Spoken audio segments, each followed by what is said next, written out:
Boring brand visuals don't sell. In this video, we're going to teach you a simple design trick that'll add dimension to any designs you make for your brand so you can say goodbye to boring graphics. We'll get to that in a minute. When creating digital marketing graphics, you might be afraid to run out of ideas on how to keep your designs interesting. There's a simple way to instantly add dimension to any brand visual you design though. Whether it be for product images or photos you have of a service you offer, this trick will work for both. Funny enough, it's such a simple trick, but most people skip over it. But it can make such a huge difference in overall design. The trick? Playing with layers. AKA turning this to this, or this to this. Makes a difference, doesn't it? Introducing dimension to your designs this way adds visual intrigue and keeps someone's attention for longer, making your visual more likely to be engaged with.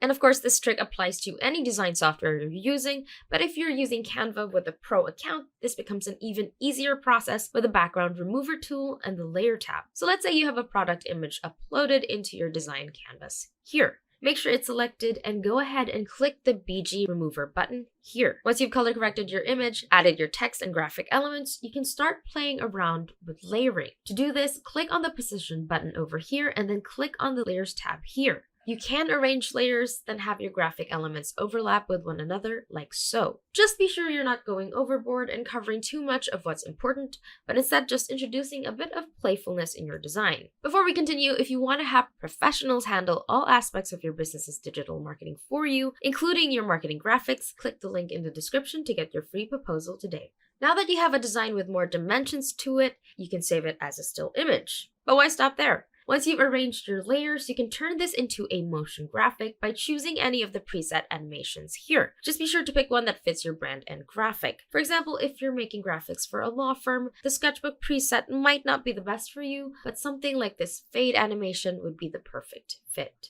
With what we've just discussed, you can easily upgrade your library of templates and make it so none of your graphics appear flat or boring. And if you don't have templates for digital marketing graphics yet, we have a video on how to make a custom set of templates for your brand with Canva, so be sure to check that out. For more marketing tips like this, be sure to subscribe to our channel, and I'll catch you in the next one.